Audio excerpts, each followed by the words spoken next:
What's up everybody, Peter McKinnon here. Welcome back to another video, a special video because today we're talking about the newly released DJI Osmo Action. Before we jump into things with this camera, I was not paid to make this video. They did send me the camera for free 2 weeks ago to test it out. So in a sense, that is my form of payment. I will be keeping this camera because, spoiler alert, it's awesome. But thank you DJI for sending this to me. Very pumped to get it in the mail. And with, let's stop talking, let's open this thing up and check it out.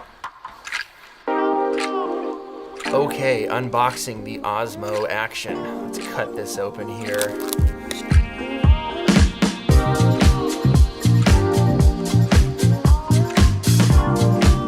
There it is. All right, let's put that down. Let's see what else we got in the box. Mount, cables, instructions, extra batteries. Cool case. All right, let's put this stuff down on the table. That is what comes in the box when you get this camera. Take this out of its cage here and peel these things off. Got a good weight to it. It feels good. It feels sturdy. The battery just clips in nice there. A little rotation, nice screen on the back. So shiny. All right.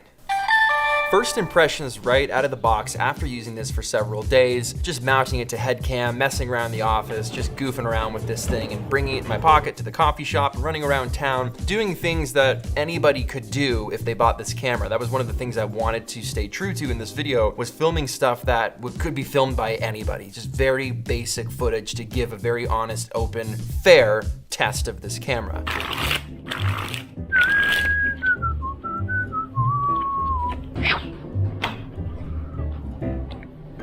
Pinpoint. Yeah, that's sick. Oh. Get some ammo! 3, 2, 1.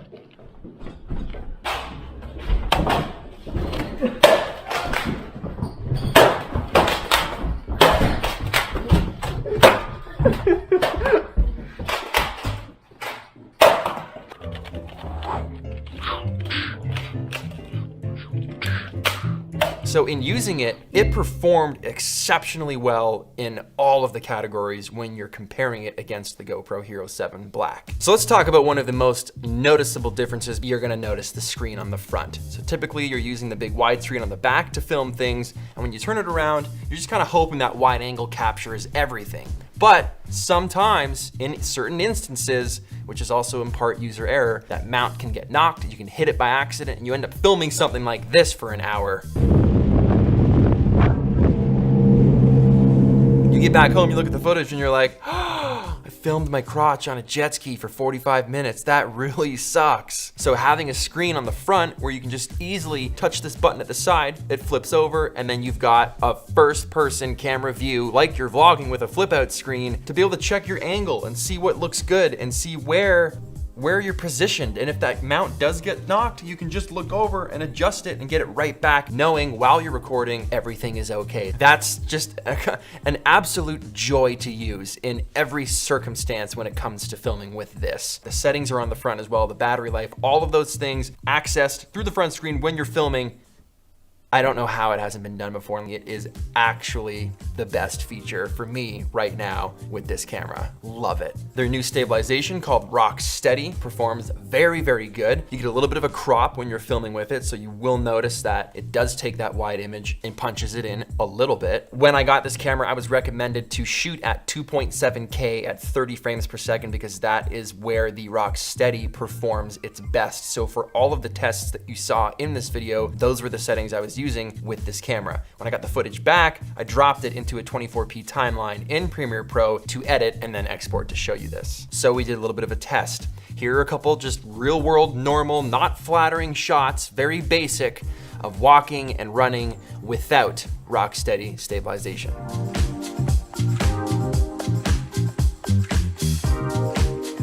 Now here are those same shots with the new Rock Steady stabilization turned on.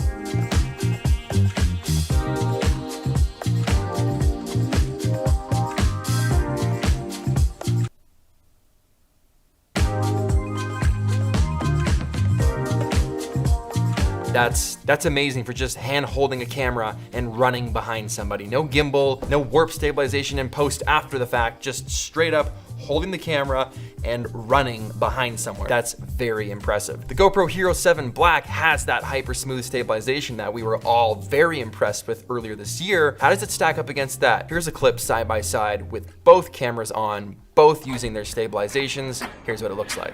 Okay, I want to check out how good the image stabilization is with both the GoPro Hero 7 and the new Osmo Action. So I've got them side by side. We've got the Action here, we've got the Hero 7 Black here, and I'm gonna run around the block. I'm also having a very difficult time figuring out which camera to look at. I'm gonna run around the block, walk, run, pant, whatever, and we'll just see which one's better. All right, let's go. Let's go for a jog. Let's go down the street, see which camera's better. All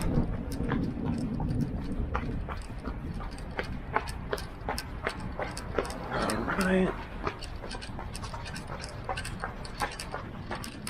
I'm actually quite excited to see the results of this because the Hero 7 typically has very good stabilization. So I'm very curious to see how good this rock steady is. What's up, man? It tastes blood.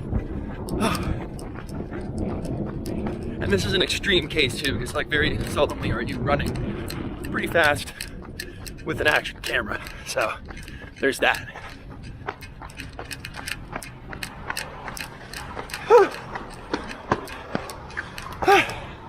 Okay, what did you think? You're learning at the same time I am. Pretty amazing. If you want to scrub backwards and watch it again, look in the background. Don't look at the foreground subject too much because I'm bouncing around, but pay attention to the background and watch that back. That's really a good depiction of how awesome the stabilization is with this new action cam. Okay, rolling on to another real world test. How does it look in low light? Let's say you were just walking around the street outside filming whatever it is that you were filming and then you went indoors. That's a very common thing for a lot of people filming with cameras, especially if you're vlogging. Let's say you walk into a coffee shop, surprise, and the lighting changes and it's a lot darker. How do these two cameras compare with a low light test? Low light test. What's up, man? You like my little rig here? Yeah, awesome. Can you make me a small Chemex of golden hour? For sure. Thank you. Now I should mention these cameras were both set at the exact same settings. It was raining outside, so there's a little bit of a water drop on that GoPro shot when I walk into this coffee shop. I want to note that. That doesn't actually change its low light performance. In that one particular shot, it might make it look a little more fuzzy and blurry than it should be. That was on there, but overall, that's not going to affect how the sensor performs in low light. This camera outperforms the Hero 7 Black by miles in this particular instance. Now, obviously, it's hard for action cams to perform very good in low light because the sensor's way smaller. On a camera like this, opposed to a big DSLR or a cinema camera or a mirrorless whatever, they're way smaller in here. But this still did a very good job in low light. Something else I noticed on this was the skin tones seemed slightly more washed out on this particular camera than its competitor. The GoPro skin tones seemed a little bit warmer, but that's nothing that you can't fix with color grading, but out of the camera, the GoPro seemed to be a little warmer. You can see that in these clips when I was just walking up this random fire escape, trying to just get a feel for the lighting changing and the shadows, and I wanted to just see side by side what they both looked like. And that's something that I think you should do when you get a new camera, is just put it through its paces. You don't necessarily need to go straight into the most cinematic, hardcore thing you've ever filmed. I think it's good to just say, like, what's this camera good at? What are its strengths? What could it improve at? What is it not very good at? What's it missing? What does it do very, very, very well? And when you know those things, it's gonna help you as a filmmaker or just a hobbyist, whatever. It's gonna help you get better results out of the thing you just spent your money on. So tests like this that are just kind of mundane, walk down that way, run this way, do this, do that. How does it look indoors? Let's talk about sharpness. How does this look sharpness-wise out of camera, nothing adjusted? Well, let's just film a texture. Again, seems very primitive and mundane, but it gives you a very good idea what looks better. You can see the Osmo Action has far more detail, and you can see the water drops on the railing way more clearly than that of the Hero 7 on the right side. Again, very impressed. Great in low light, great detail, great stabilization. How does it sound? Can you vlog with this? Could you use it for audio? Could you depend on the audio? What's up, everybody? Peter McKinnon here. Welcome back to yet another video. We are testing out the audio of the new DJI Osmo Action. So if we were talking to the camera, do a little bit of a product review, talking about the packaging that it comes with, this and that, the mounts, the cage, all of the things. This is typically what it would sound like, and I'm about a foot away from the microphone. What's up everybody, Peter McKinnon here, and today we are comparing audio with different action cameras. This here is the GoPro Hero 7 Black, and we want to see how it sounds. How does the audio sound compared to the DJI Osmo Action? Can you vlog with it? Can you do the things that you need to do with the audio sounding good? This is an audio test. Bam! So let's talk about the battery life. So if you're shooting in 1080p without rock steady on, that's the stabilization, you're looking at around 135 minutes of battery life. If you're shooting 4K, like 60 frames a second, with rock steady on, the stabilization, you're looking at more around 63 minutes. So it's still pretty good. An hour of recording, basically using the most demanding settings that the device has. And like every DJI product that you own, it does come with an app that you can use so you can change all the settings and monitor what your camera's looking at through your phone, which is, obviously always helpful. Now, it's got a lot of extra features like time-lapse and HDR video and those types of things. I didn't dive into those yet because I do want to put this camera through its paces even more. Like I said at the beginning of this video, this is a preliminary first look unboxing, kind of general tests of how this camera performs. I'd love to take it on a few trips and stockpile a little bit and come back in, several months showing what I can achieve with this camera personally. How far can I push it? How far can I push it in post? Really showing what it shines at.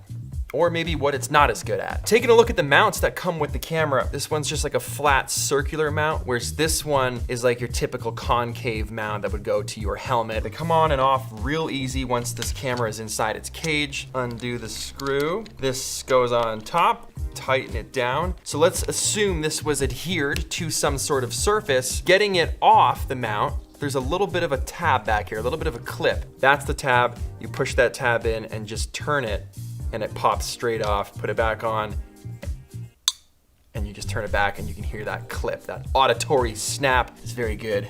ASMR, if you're into that kind of thing, you can just do it all day. Very satisfying.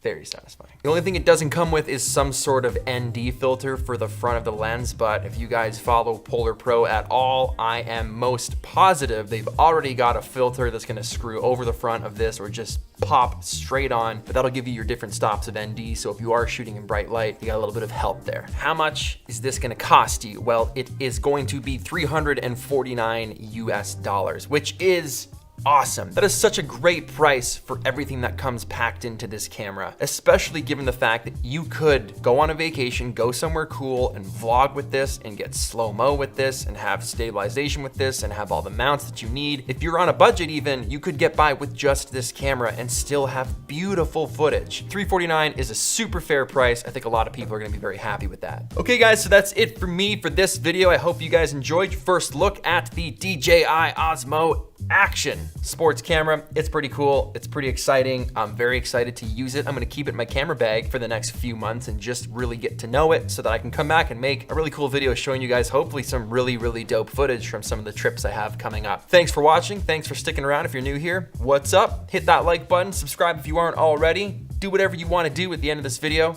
It's your life. Links below. Again, hope you guys had a great day. See you in the next video.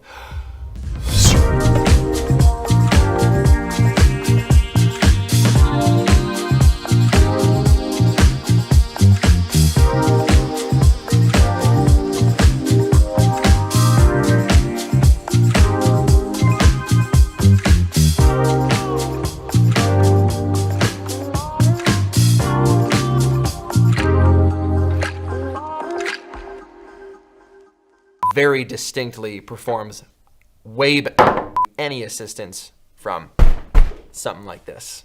I'm pointing at the giant light that's lighting me right now if you were wondering what that was. Okay. Did I just ruin everything by stick to the script? There is no script. I'm going off. I don't know. That'd be cool. Oh, it stopped recording. No, it didn't. Because how many of us have lost a micro SD card before? If you didn't just raise your hand, you are lying.